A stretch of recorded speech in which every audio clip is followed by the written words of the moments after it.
E eu gostaria de refletir um pouco nessa noite sobre essa visão específica que Ezequiel teve. Esse capítulo 47 fala sobre uma experiência específica de Ezequiel, uma visão específica dentre as muitas visões que ele teve. Ezequiel tinha essa característica de ter muitas visões. Ezequiel tinha essa característica de conhecer profundamente a espiritualidade, de conhecer profundamente o mundo espiritual. Ezequiel ele não tinha apenas os olhos e visão para as coisas dessa vida, as coisas dessa dimensão, as coisas carnais. Mas Ezequiel tinha muita visão espiritual. Portanto, Ezequiel era um homem aplicado no seu relacionamento para com Deus. Ezequiel era um homem aprofundado no seu diálogo para com o Espírito Santo, que tinha muita intimidade com o Espírito Santo. E nós podemos ver isso em todas as páginas dos 48 capítulos do livro de Ezequiel.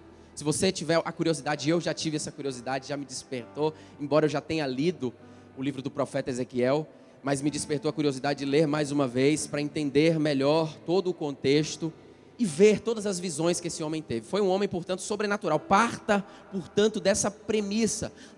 portanto, dessa premissa de que era um homem que tinha ligação com o sobrenatural. Ele era um homem pentecostal avant la lettre, né? Antes mesmo de existir o pentecostalismo, antes mesmo de existir as manifestações sobrenaturais que nós conhecemos, tais quais conhecemos hoje, línguas estranhas, movimentos de poder, de unção, que todos nós conhecemos, Ezequiel já vivia isso.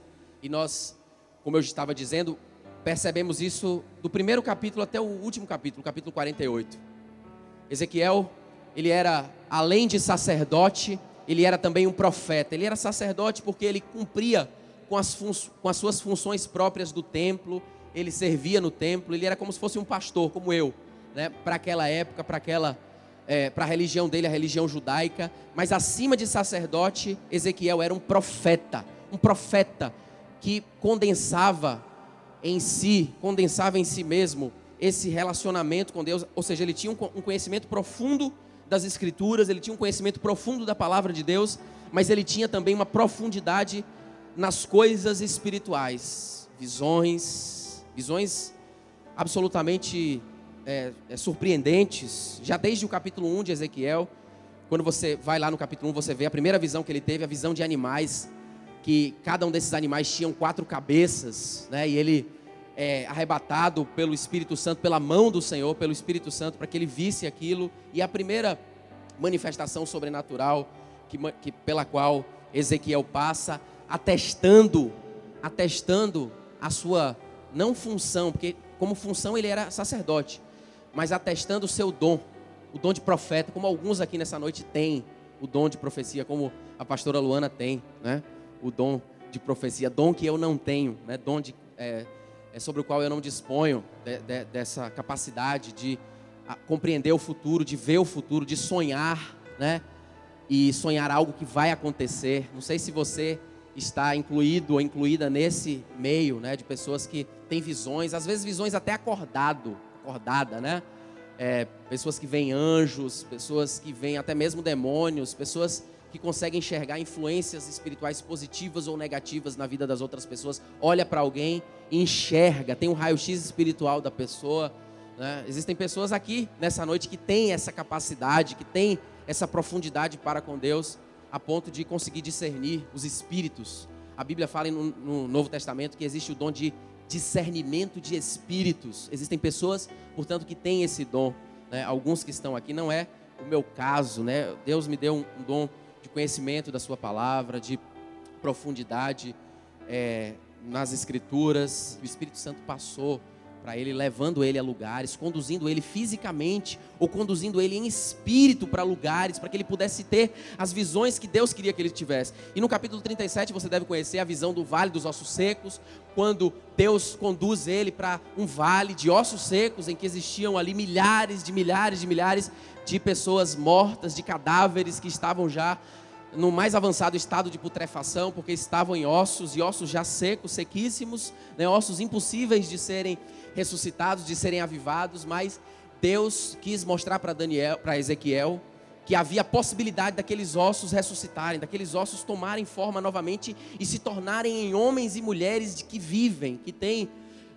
corpo, alma e espírito novamente. Foi o que ele fez. O Senhor orientou para que ele soprasse sobre aquele vale de ossos secos, para que ele, na verdade, não soprasse, mas profetizasse. Profetiza, ó filho do homem, está escrito.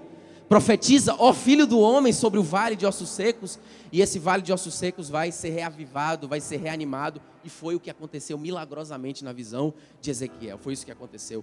Os ossos se tornaram em seres viventes, de uma forma completamente surpreendente. Nós vemos do capítulo 1, repito, ao capítulo 48 de Ezequiel, portanto, esse contato. Existe uma ênfase profunda e muito forte no livro de Ezequiel, no Espírito Santo, na terceira pessoa da Trindade, que é a presença de Deus aqui nessa noite.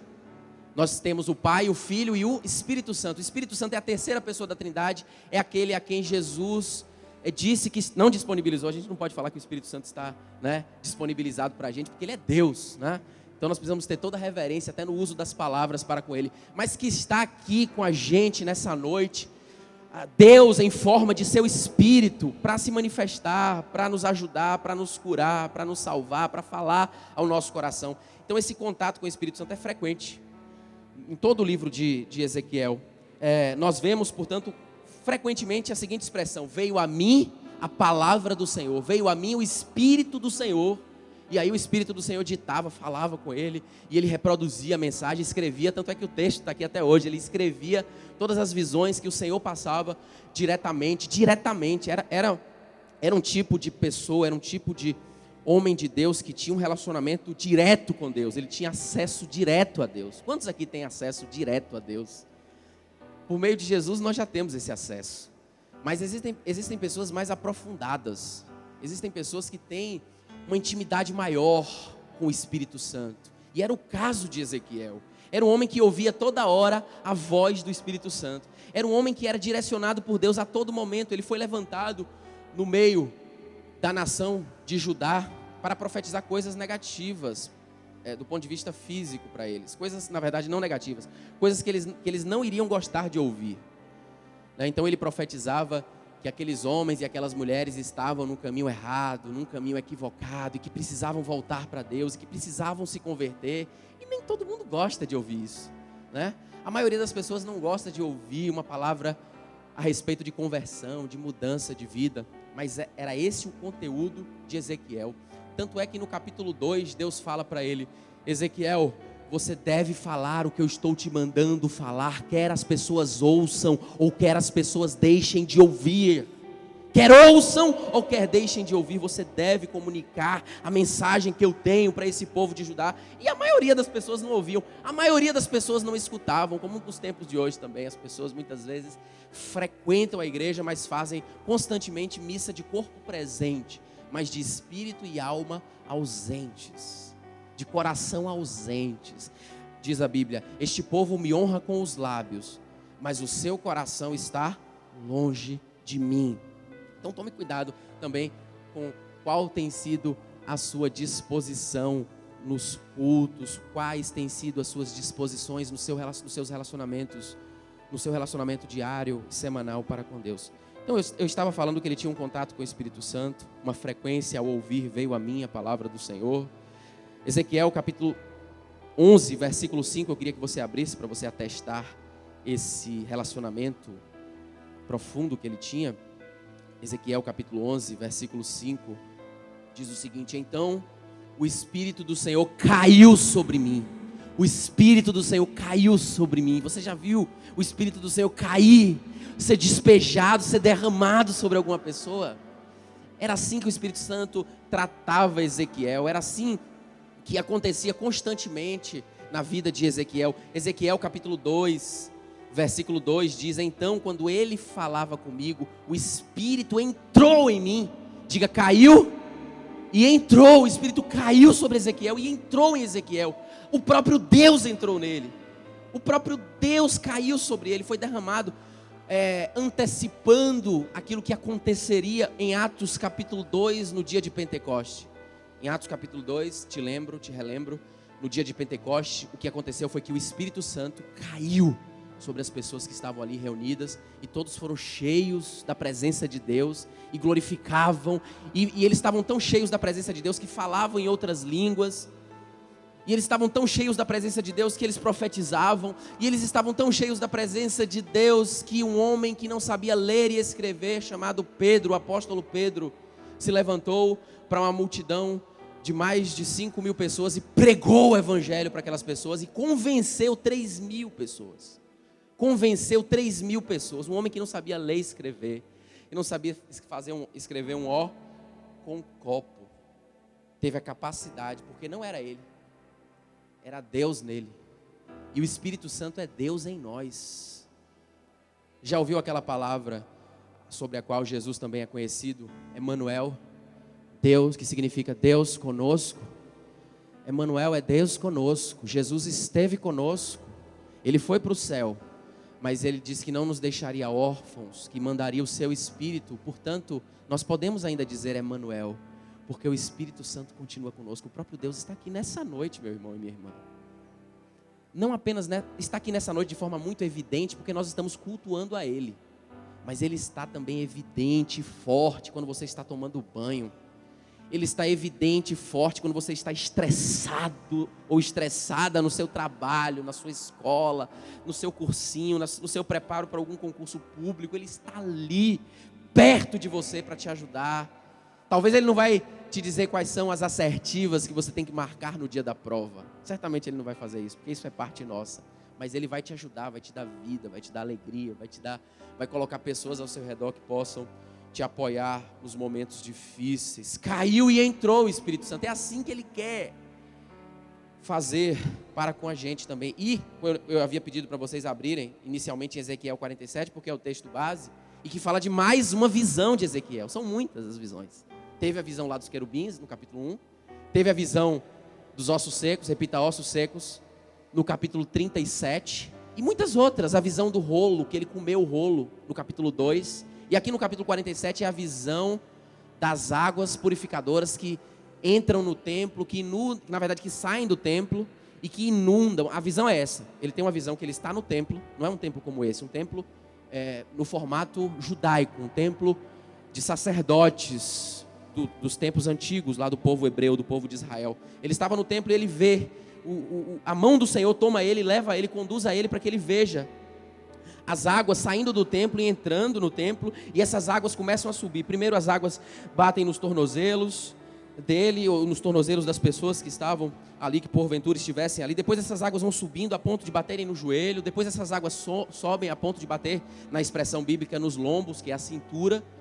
Depois essas águas submergem a ele de tal forma que ele não consegue dar pé ali no templo, e as águas saem do templo e invadem as terras, invadem a cidade de Jerusalém. É essa visão, portanto, que Ezequiel tem. O que é que essa visão quer dizer? Vamos ler o texto. Ezequiel capítulo 47. Depois disso ele me levou de volta à entrada do templo, e vi água saindo por baixo da soleira do templo, em direção ao oriente, pois a frente do templo dava para o oriente, e a água descia pelo lado sul do templo. Não se preocupe com essas questões geográficas. Entenda que a água está enchendo o templo. Pelo lado sul do templo, ao sul do altar. Então ele me levou para fora, pela passagem da... Ele é a mão do Senhor. Você vê isso lá no capítulo 40. Então a mão do Senhor me levou. Me levou para fora pela passagem da porta norte, e me fez dar uma volta pela passagem de fora até a porta exterior, pela passagem da porta oriental, e vi água saindo pelo lado sul. O homem saiu para o oriente, levando na mão uma corda de medir. E aí esse homem começou a medir. Ele mediu 1000 côvados e me fez passar pelas águas que batiam na altura do tornozelo. De novo mediu 1000 côvados e me fez passar pelas águas que batiam na altura dos joelhos. Outra vez mediu 1000 e me fez passar pelas águas que batiam na altura da cintura ou dos lombos. Ainda mediu mais 1000 côvados, e era um rio que eu não podia atravessar, pois as águas tinham subido, tornando-se um rio que não se podia atravessar, a não ser a nado ou a mergulho. Ele me perguntou: viste, filho do homem? Quem perguntou? A mão do Senhor, ou o Senhor. Viste, filho do homem? Então me levou e me fez voltar à margem do rio. Quando voltei, vi um grande número de árvores, repita, árvores, de cada lado do rio, Então ele me disse: estas águas saem para a região oriental e descendo pela Arabá entrarão no Mar Morto. Eu já estive lá no Mar Morto, é morto mesmo, não tem vida alguma. É tão salgado, né, que se você entra nele, você não consegue mergulhar, você afunda, né? Você entra, tenta mergulhar e ele te levanta de novo, né? Depois eu mostro uma foto para os irmãos, eu boiando, e eu e a pastora boiando lá no Mar Morto. E ao entrarem nas águas salgadas do Mar Morto, que existem até os dias de hoje, estas se tornaram doces. Se tornarão, aliás, doces. E por onde quer que o rio passe, haverá todo ser vivo que vive em enxames e muitíssimo peixe, repita, peixe. Porque essas águas chegarão lá fora, para que as águas do mar se tornem doces. E por onde quer que este rio passe, tudo viverá. Os pescadores estarão juntos dele, haverá um lugar para estender as redes, desde En-Gedi, que é perto do Mar Morto, até um lugar distante do Mar Morto, que é em Eglaí. O seu peixe será em grande volume, será muitíssimo peixe, segundo a sua espécie, como o peixe do mar. Mas os seus charcos e os seus pântanos não ficarão doces, serão salgados. Junto do rio, em ambas as margens, nascerá todo tipo de árvore que dá fruto comestível. A sua folha não murchará, nem o seu fruto faltará. Dará novos frutos nos seus meses, porque as suas águas saem do santuário. O seu fruto servirá de alimento e a sua folha de remédio. Foi essa visão, portanto, que ele teve, a visão de que as águas saíam do santuário e que inundavam a terra, inundavam Jerusalém, porque o templo ficava em Jerusalém, e inundava toda aquela terra, toda aquela região por onde vivia o povo de Israel. Essa visão de Ezequiel, portanto, ela antecipa o trabalho do Espírito Santo na vida dos crentes, e nós veremos essa profecia se cumprir no Novo Testamento. Ele obviamente não está falando de águas físicas aqui, obviamente ele não está falando literalmente de águas que inundariam, né? Como uma espécie de novo dilúvio, até mesmo porque Deus havia dito que o dilúvio não aconteceria novamente, depois que aconteceu aquela situação lá em Gênesis 9, com a vida de Noé, o dilúvio não aconteceria novamente, mas isso aqui é um símbolo do que está acontecendo, inclusive nos tempos de hoje. Porque o Espírito Santo de Deus se manifestou, começou a se manifestar em Atos capítulo 2, ele desceu, ele caiu sobre a igreja, ele caiu sobre a igreja em Atos capítulo de número 2, e a partir daquele momento, os homens e as mulheres que aceitavam a Cristo, os homens e as mulheres que se tornavam cristãos, tinham a possibilidade de serem cheios dessa virtude, serem cheios e cheias desse poder, e eles poderiam escolher, você cristão, cristã que está aqui nessa noite, pode escolher o nível de influência do Espírito Santo que a sua vida vai ter. Você pode escolher o nível é você que escolhe. Está a sua, eu não gosto de dizer que está à sua disposição, porque Deus, ele é soberano. Mas Deus está aqui. Deus está próximo, Deus está perto. O Espírito Santo, que é o próprio Deus, está perto. E você pode se apossar da sua presença de forma mais intensa ou menos intensa. Como é que você quer se apossar da presença de Deus? Como é que você quer que a sua vida seja conhecida em relação às pessoas de fora? As pessoas devem olhar para você, homem e mulher, e veem você homem e mulher, não natural, mas homem e mulher de Deus. Alguém que reflete a imagem de Jesus, alguém que reflete os ensinamentos de Jesus. Não adianta a gente apenas ouvir, todo domingo ouvir, mas não refletir aquilo que Jesus está dizendo. Ser cheio do Espírito Santo, portanto, é refletir Jesus. E eu sei, irmãos, que existem níveis, tem todo tipo de gente aqui. Tem gente que está com as águas nos tornozelos aqui, nessa noite, no contexto da igreja. Tem gente que as águas nem apareceram ainda, né? Essas águas nem estão ainda disponíveis, porque essa pessoa ainda nem acredita direito em Deus. Mas para você que acredita, talvez as águas da presença de Deus, a influência do Espírito Santo na sua vida, o nível de direcionamento que Deus tem para com você, o nível de voz de Deus para com a sua vida, está no tornozelo. Você ouve pouco a voz de Deus. Você escuta pouco os seus direcionamentos. Você escuta e dá ouvidos pouco a esses direcionamentos. Águas no tornozelo. Como diz aqui, primeiro eu vi, o homem foi lá e mediu 1000 côvados. E nesses primeiros 1000 côvados, ele percebeu que as águas estavam dando nos tornozelos. E aí eu te pergunto, em que nível você se encontra? Em que nível as águas de Deus estão banhando a sua vida?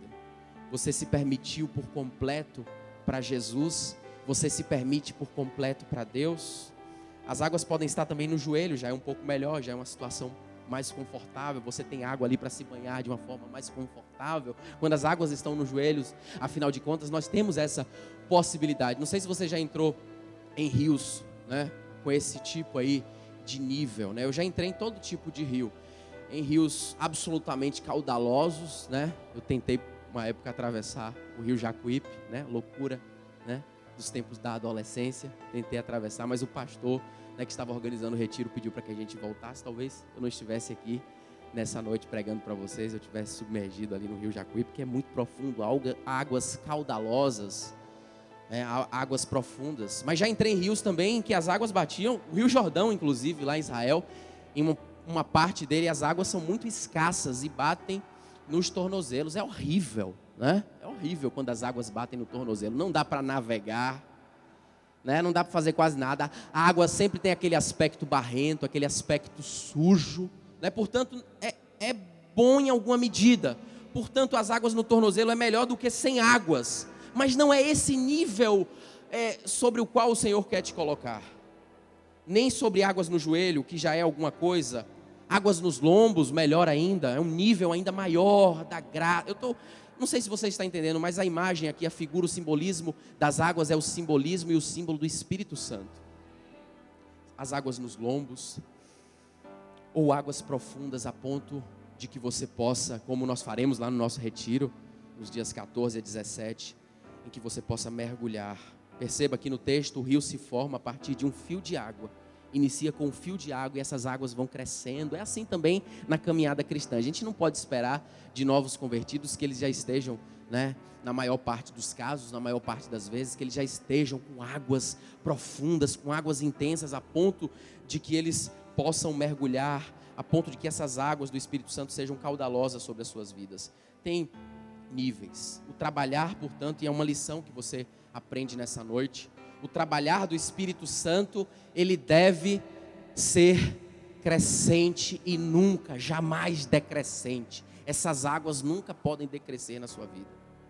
Eu não sei se você iniciou em um nível de intensidade para com Deus e hoje está num nível abaixo daquele com o qual você iniciou. Você orava mais antes, você lia mais a Bíblia, você frequentava mais a igreja, podia frequentar e frequentava mais, e hoje você pode, mas não frequenta tanto. E talvez você tenha iniciado no nível e hoje você está descendo. Isso não pode acontecer. A nossa caminhada para com Cristo, a nossa caminhada em relação a Jesus tem que ser uma caminhada, repita comigo, crescente, crescente e jamais decrescente. Vá, portanto, buscando a Deus cada vez mais. Águas no tornozelo, depois águas nos joelhos, águas nos lombos, até que essas águas possam submergir a sua vida e você não tenha mais o controle dela. Essa vida pertence completamente a Cristo. E você possa dizer, como o apóstolo Paulo disse, não sou mais eu quem vivo, mas é Cristo que vive através de mim. Eu quero dizer isso, né? Eu pretendo dizer isso em algum momento, em algum dia da minha vida. E nós precisamos buscar esse objetivo de ser Jesus que nos direciona, ser Jesus que nos ajuda na escolha daquilo que nós vamos fazer da nossa vida nas mais diversas áreas, do emprego que nós vamos escolher, dos contratos que nós vamos firmar. Você sabia que Deus pode falar com você, que Ele pode te direcionar em todas as áreas da sua vida? Quando essas águas estiverem te submergindo, você vai ver o Espírito Santo falando com você o tempo inteiro, assim como Ele falava com Ezequiel, o tempo todo falando com Ezequiel. E é assim que Ele quer nos tratar. Outra lição que a gente aprende aqui com esse texto, com essa crescente de águas, é que nós não devemos estagnar também no Espírito. Tem que ser crescente. O nosso nível de relacionamento para com Deus, o nosso nível de intimidade para com Deus, o nosso nível de oração, o nosso nível de leitura da palavra, o nosso nível de profundidade espiritual tem que ser crescente e jamais estagnar, jamais parar. Decrescer é péssimo, parar, estagnar é ruim. 1 Tessalonicenses, capítulo 5, versículo 19 diz assim: não, repita comigo, não apagueis o Espírito. Não apagueis o Espírito. Efésios capítulo 5, versículo 18 diz que nós não devemos nos embriagar com vinho, mas devemos ser cheios do Espírito Santo. Em Efésios capítulo 5, versículo 18. Em Atos capítulo 2, versículo 4 diz que aqueles homens estavam ali orando. Eles não estavam, trabalhando ou estudando. Não que nós devamos desprezar esse tipo de coisa. Pelo contrário, temos que trabalhar o máximo possível, temos que estudar o máximo possível, temos que nos capacitar o máximo possível. Mas quando o Espírito Santo desceu sobre aqueles homens, ali em Jerusalém, em Atos capítulo 2, eles estavam orando. Eles estavam orando. E o verso 4 diz: e todos foram cheios do Espírito Santo. Você não pode ter a sua vida pela metade no que diz respeito a Deus, ou num nível pequeno, num nível baixo. O seu nível de intimidade, o seu nível de proximidade com Deus tem que crescer cada vez mais. E aí eu pedi para você repetir algumas palavras no texto que nós lemos. Pedi para que você repetisse a palavra árvore e pedi para que você repetisse a palavra peixes, porque esse é o resultado que ocorreu com a crescente daquele rio lá em Ezequiel. Quando o rio saiu do templo, quando o rio saiu ali do santuário e inundou a cidade de Jerusalém, inundou aquela região de Israel, aquele rio foi proporcionando resultados absolutamente positivos sobre aquela região, que é uma região desértica, né? Você deve conhecer, pelo menos de ter ouvido falar, ou de ter visto em algum documentário, ou de ter lido em algum livro a respeito da região do Mar Morto. É uma região absolutamente desértica, mas quando o rio passou, as árvores brotaram. É o que dizem os versículos 7 e 12. As árvores nasceram. E árvore simboliza vida. As árvores, quando elas produzem, quando elas nascem, quando elas brotam, quando elas vivem, elas têm a capacidade de produzir vida, porque elas alimentam. Porque essas árvores alimentam, porque essas árvores têm a capacidade de produzir remédio para curar. Não sei se você está por dentro, mas existe uma disputa enorme em relação à Amazônia, justamente porque a quantidade de árvores que nós temos ali na Amazônia pode produzir remédio, pode produzir cura para as mais diversas doenças. E é isso o que as árvores produzem vida. Isso começa do rio. Isso começa com as águas inundando e banhando os lugares. Quando as águas do Espírito Santo de Deus inundarem e banharem a sua vida, a sua família, você vai ver que árvores serão produzidas, vida será produzida, você será um instrumento de vida em relação às pessoas, você terá vida em si mesmo, você será um instrumento de cura em relação às pessoas. As árvores também produzem sombra, portanto proteção em relação ao calor, proteção em relação à chuva, é o que as árvores produzem. Quando você estiver cheio dos rios de Deus sobre a sua vida, você terá vida em você mesmo e você poderá proporcionar vida para as outras pessoas.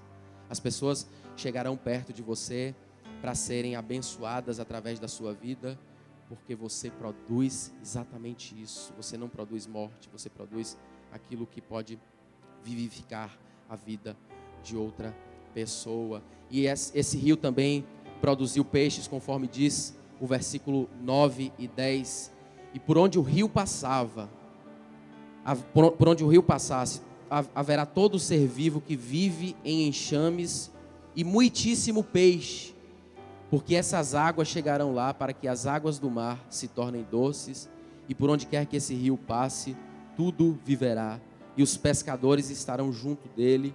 Haverá lugar para estender as redes desde as cidades que eu falei, e o seu peixe será em grande volume. Enquanto as árvores simbolizam vida, os peixes simbolizam bênçãos. Aqueles que têm os rios do Senhor nas suas vidas são abençoados, produzem almas, produzem lucro, não apenas do ponto de vista financeiro, mas produzem bons resultados para as suas vidas. São, portanto, abençoados e abençoadas. Meu irmão e minha irmã, eu quero concluir essa reflexão, eu quero concluir essa mensagem de Ezequiel. Espero que você possa ter absorvido cada parte dela, espero que você possa ter ouvido, e não apenas ouvido, mas trazido para dentro da sua história, trazido para dentro da sua vida. Eu quero concluir dizendo que depois do evento de Pentecostes, o rio de Deus está, e aí eu vou usar essa expressão, está à nossa disposição, está à disposição de todos aqueles que o buscam. Há aqueles que somente experimentam um pouco e, portanto, são pouco avivados e pouco abençoados. Há, entretanto, aqueles que mergulham no rio e passam a ter vida e muitas bênçãos sobre si e sobre aqueles que lhe rodeiam. Amém?